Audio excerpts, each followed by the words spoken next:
नमस्कार, मैं प्रेयसी। स्वागत है आप सभी का द प्रिंट लाइन्स में। हैदराबाद से चुनाव हारने के बाद माधवी लता की प्रतिक्रिया सामने आई है। उन्होंने ओवैसी की जीत पर क्या बोला, सुनिए।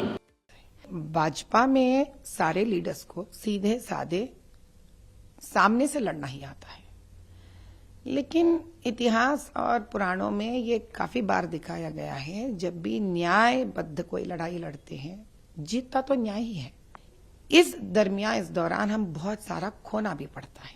इसी प्रकार से जिस प्रकार से प्रत्यर्थी के पार्टी लोग एक दलित का बात का गलत मतलब निकालकर जो कॉन्स्टिट्यूशन के बारे में जो बात भी नहीं था, जो बात मोदी जी से या अमित जी से नहीं निकला, उसको ये लोग बनाकर उस बनावटी बात के ऊपर कई लोगों को एक डर जो दिखा दी है। तो कभी होता है जैसे कि 5 उंगली एक तरह से नहीं होते हैं, हर मतदाता एक प्रकार से नहीं होते, तो कहीं ना कहीं वो भटक गए थे इस बात को सच मानकर। और दूसरी बात, जो मुसलमान का रिजर्वेशन का था, वो मुद्दा आपका नहीं था और वो मुद्दा देश के लिए नहीं था। वो कहीं कर्नाटका में कई दिन पहले एक दूसरी समस्या के ऊपर बात किया हुआ था, उसका वो लोग एडिट कर उसका गलत मतलब निकाले, जैसे निकालकर देश में पूरा इसको एक प्रकार से इसका प्रचार किया। तो प्रत्यर्थियों के पास कोई मुद्दा तो नहीं था बात करने के लिए, लेकिन जो हमारे मुद्दे थे उसका गलत मतलब निकालने का मुद्दा उनके पास था। तो 130 करोड़ प्रजा में जो बलहीन होते हैं, जो सोच नहीं सकते हैं, जो डर जाते हैं, वैसे भी तो होते हैं लोग, तो उनके उस डर के वजह से कहीं वो भटक गए थे। लेकिन अंत में जिस प्रकार से पांडव का ही जीत हुआ है, वैसा हमारा भी भाजपा का न्याय का जीत हुआ है। इस जीत से हम तीसरी बार फिर से हम गवर्नमेंट बनाने वाले हैं, सरकार बनाने वाले हैं। और जिस गलत फहमी में ये लोग प्रजा को रखे हैं, अब की बार हमें पूर्ण विश्वास है मोदी जी, अमित शाह जी इसको निकाल के उखाड़ के फेंक देंगे और फिर से ऐसी स्थिति पे लेके आएंगे कि प्रजा को अब की बार पूर्ण तरह से समझ में आ जाएगी कि किस प्रकार से वो लोग प्रत्यर्थियों के बातों में आकर भटक गए।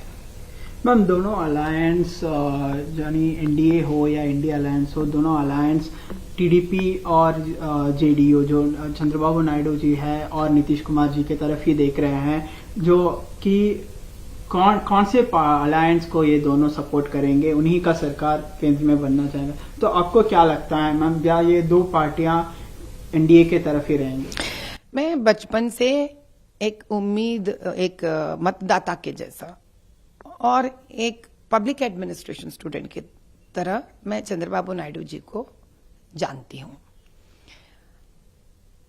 चंद्रबाबू नायडू जी एक मुख्यमंत्री की तरह एक बहुत ही बड़े, एक बहुत ही अच्छे एडमिनिस्ट्रेटर है। उनको क्या करना है, कैसे करना है या किस हद तक उनको सोचना है, इसका उनको बहुत ही अच्छी तरह से क्लैरिटी है उनको।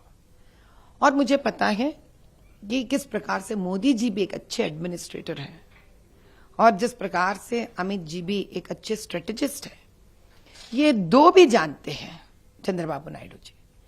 इसीलिए मुझे इसमें कोई शक नहीं है, कोई शंका भी नहीं है कि 1 मिनट के लिए भी अपने अभी होने वाले कल मुख्यमंत्री जो है चंद्रबाबू नायडू जी आंध्र प्रदेश के, वो इंडी के तरफ सोचेंगे भी नहीं। और मेरे हिसाब से आज दिल्ली में है, वो पत्र भी दे दिए हैं होंगे प्रधानमंत्री जी को, और इसका शुभकामनाएं हम देते हैं चंद्रबाबू नायडू जी को और आशा करते हैं कि फिर से आंध्र प्रदेश भी उनके मुख्यमंत्रित्व के दौरान काफी तरक्की देखेगी, जो इतने दिन तक स्तंभित हो गई है।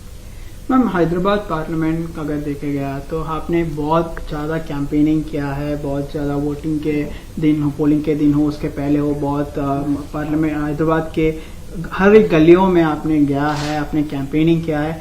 फिर भी आपका जो वोट परसेंटेज थोड़ा कम हो गया है। असदुद्दीन ओवैसी जो है 3 लाख वोट से ज्यादा मेजॉरिटी पर जीत गया है, और उनका देखते हैं मैम। पहली बात तो यह है कि मैंने जितना भी कैंपेनिंग की है, मैं किसी के ऊपर मेहरबानी नहीं कही है। जो जिम्मेदारी मुझे दिया गया है, वो जिम्मेदारी में मुझे कैंपेनिंग करना है, प्रजा के पास जाना है, उन गलियों उस मोहल्लों में मुझे फिरना चाहिए। यही मेरा कर्तव्य है। मैंने अपना कर्तव्य निभाया है। इस कर्तव्य के प्रति बैलेट पेपर के वोटिंग वाले भी अपना जो पूर्ण विश्वास और है उसको उन्होंने निभाया है हमारे प्रति, और हमको जिताया है। बैलेट वोटिंग में हमें सबसे ज्यादा अंक या आंकड़ा मिले हैं, वोट्स मिले हैं। अभी जब ईवीएम मशीन्स का वोटिंग हुआ है, 3,23,889 लोग आगे बढ़कर हमको वोट दिए हैं। भाई एक बात मैं कह सकती हूं कि ये सब प्यार और जो उम्मीद, जो भरोसा हमारे ऊपर था, हैदराबाद लोकसभा पार्लियामेंट की कॉन्स्टिट्यूएंसी वोटर्स पूर्ण प्रयत्न किए हमें हमारे ऊपर दिखाने की। इसमें ना बोगसिंग है, इसमें ना रिगिंग है, इसमें ना बूथ कैप्चरिंग है, इसमें ना राउडीज है, इसमें ना गालियां हैं, इसमें कुछ भी नहीं है। इसमें ना पुलिस कॉम्प्रोमाइज्ड का स्थिति है, इसमें ना प्रिसाइडिंग ऑफिसर काम ना करने की बात है। इसमें स्वच्छ तरह से स्वयं लोग आगे निकलकर हमको चुने हैं। उनके लिए तो हम जिस दिन से, जिस मिनट से वो लोग वोट डाले, उसी दिन से हम उनके एमपी हो गए। अभी जीतने वाले कैसे जीते, अभी जीतने वाले कैसे जीते, ये वो भी स्वयं जानते हैं, उनके लोग भी जानते हैं, कॉन्स्टिट्यूएंसी वाले भी जानते हैं, तेलंगाना राज्य वाले भी जानते हैं, भारत देश भी जानते हैं। अब इसके ऊपर वो लोग बैंड बजाए, गाना गाले, रंग फेंके स्वयं पे, उससे कोई किसी को फर्क नहीं पड़ता। लेकिन हम अपने मतदाताओं के लिए आखिरी दम तक अपने लोकसभा पार्लियामेंट में ठहरेंगे